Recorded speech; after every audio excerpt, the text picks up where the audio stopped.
બોટાદમાં ગઢડા સ્વામિનારાયણ મંદિર ખાતેથી ગૌરવપૂર્ણ રથયાત્રાનું આયોજન કરવામાં આવ્યું હતું। અષાઢી બીજના દિવસે બોટાદ જિલ્લાના ગઢડા સ્વામીના ખાતેથી છેલ્લા 30 વર્ષથી નીકળતી ભગવાન શ્રી જગન્નાથજીની રથયાત્રા 31મા વર્ષે પણ ધામધૂમપૂર્વક નીકળી હતી।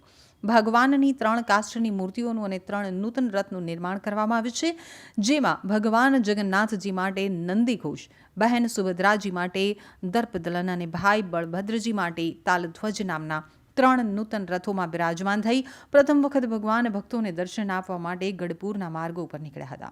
આ વર્ષે 50થી વધુ ટ્રેક્ટરમાં સુશોભિત આકર્ષક ફ્લોટ્સ લોકો માટે આકર્ષણનું કેન્દ્ર બન્યા હતા। તો સાથે જ સીધી ધમાલ, આદિવાસી નૃત્ય મંડળી, નાસિક ઢોલ, કાઠિયાવાડી રાસ નૃત્ય, લાંબોજી ઠીંગુજી, ટેડી બિયર, 6 જેટલા ડીજે સાઉન્ડ સાથે ભક્તિમય વાતાવરણમાં વાજતે ગાજતે સમગ્ર ગઢડા શહેરમાં રથયાત્રા ધામધૂમપૂર્વક નીકળી હતી। આ રથયાત્રા માટે આશરે 100 મણ ઉપરાંત કઠોળના પ્રસાદનું વિતરણ કરવામાં આવ્યું હતું। ગઢપુર રથયાત્રા માટે નવા ગીતો બનાવવામાં આવ્યા છે, જેનું સંગીતમય માહોલ આ વર્ષે રથયાત્રામાં આકર્ષણનું કેન્દ્ર બન્યું હતું। ગઢડા મુકામે આજે ભવ્ય ભગવાન જગન્નાથ, ભાઈ બલરામજી અને બહેન સુભદ્રાજી નગરમાં રથમાં જઈને નગરજનોને દર્શન દેવા નગરમાં ફરવાની છે। ત્યારે અષાઢી બીજ અને રથયાત્રાના પાવન પર્વની હું ખૂબ ખૂબ શુભકામનાઓ પાઠવું છું।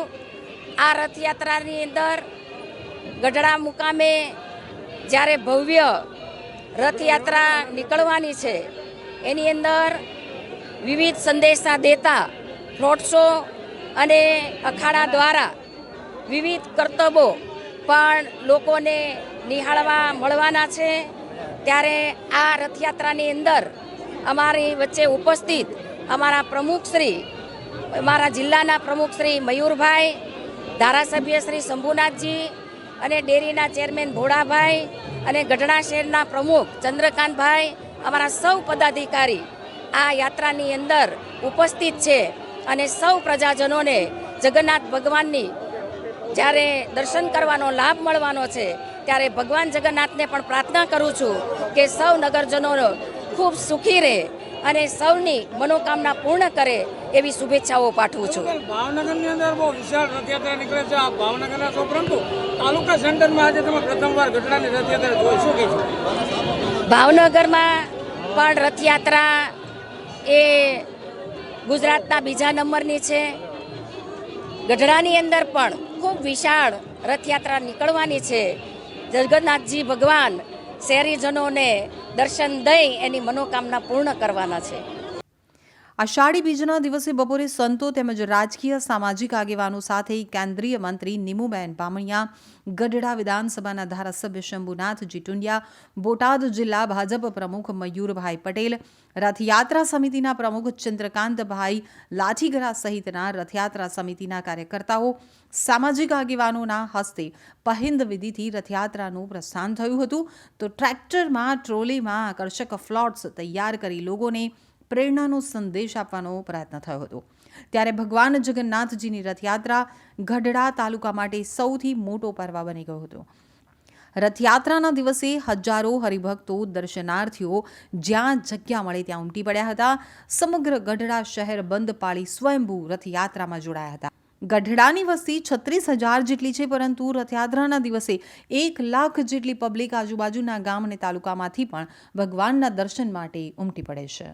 ના માધ્યમથી આજે અષાઢી બીજ છે, એટલે ભગવાન જગન્નાથજીની રથયાત્રા નિમિત્તે આપણા વિસ્તારના અને જિલ્લાના સૌ આગેવાનો અને નાગરિકોને હાર્દિક શુભેચ્છાઓ પાઠવું છું। અષાઢી બીજ ભગવાન જગન્નાથની રથયાત્રાની ખૂબ ખૂબ શુભેચ્છાઓ સાથે બોટાદ જિલ્લાની અંદર આજની આજે યાત્રા છે, એ જિલ્લા કક્ષાની સૌથી મોટી આ ગઢડા ગામની અંદર, જ્યાં પરમ પૂજ્ય આપણા આરાધ્ય દેવ સ્વામિનારાયણ ધામ જે છે, ગોપીનાથજી મહારાજનું ધામ, ત્યાં તેમના પટાંગણમાંથી આજે ગઢડા નગરમાં જે યાત્રા નીકળી રહી છે, એટલે જિલ્લાની સૌથી મોટી યાત્રા છે। આપણો જિલ્લો દરેક ગામોની અંદર ધાર્મિક ભગવાન કૃષ્ણજી અને રાધા દેવના આપણને દર્શન થતા હોય છે, અને એટલે આજના દિવસે ફરીવાર સૌને લાખ લાખ શુભેચ્છાઓ સાથે આપ સૌને પણ ખૂબ ખૂબ શુભેચ્છાઓ.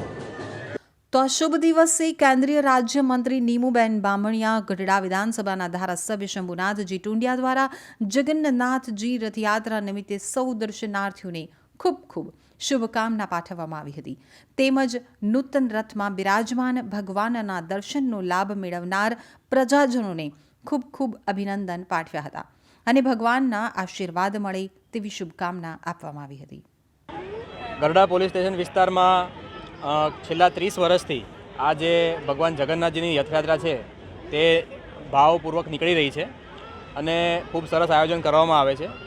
આજે 31મી રથયાત્રા છે તેમાં કાયદો અને વ્યવસ્થાની પરિસ્થિતિ જળવાઈ રહે તથા ગઢડાના નગરજનો રથયાત્રાનો લાભ મેળવી શકે તે હેતુસર બોટાદ જિલ્લા પોલીસ દ્વારા સંપૂર્ણ બંદોબસ્તની તૈયારી છે તે કરવામાં આવી છે.